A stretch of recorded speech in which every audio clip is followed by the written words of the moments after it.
சுட்டெரிக்கும் கோடை வெயில் காரணமாக புதுச்சேரியில் ஜூன் 12ஆம் தேதி பள்ளிகள் திறக்கப்படும் என அம்மாநில அரசு அறிவித்துள்ளது. புதுச்சேரியில் கோடை விடுமுறைக்கு பின் வரும் ஜூன் 2ஆம் தேதி பள்ளிக்கூடங்கள் திறக்கப்படும் என ஏற்கனவே அறிவிக்கப்பட்டிருந்தது. ஆனால் தற்போது வெயில் சுட்டெரித்து வருவதால் வெளியே தலை காட்ட முடியாத நிலை ஏற்பட்டுள்ளது. இதனால் புதுச்சேரியில் மாணவ மாணவியர் நலன் கருதி ஜூன் 12ஆம் தேதி பள்ளிகள் திறக்கப்படும் என அம்மாநில அரசு அறிவித்துள்ளது. 10 மற்றும் 12ஆம் வகுப்பு மாணவர்களுக்கு சிறப்பு பாட வகுப்புகள் நடத்துவதற்கு தடை ஏதும் இல்லை என்றும் புதுச்சேரி மாநில பள்ளி கல்வித்துறை அமைச்சர் தியாகராஜன் தெரிவித்துள்ளார்.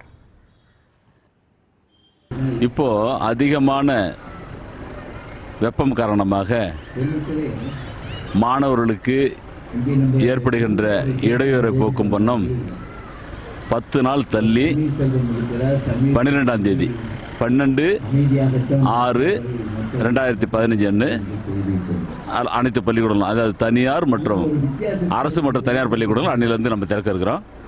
அதோட 10ஆம் வகுப்பு மற்றும் 12ஆம் வகுப்புக்கு சிறப்பு வகுப்பு நடத்துவதற்காக இந்த அரசு அவர்களுக்கு அனுமதி கொடுத்திருக்கிறது. அதற்கு எந்த விதமான தடையும் கிடையாது.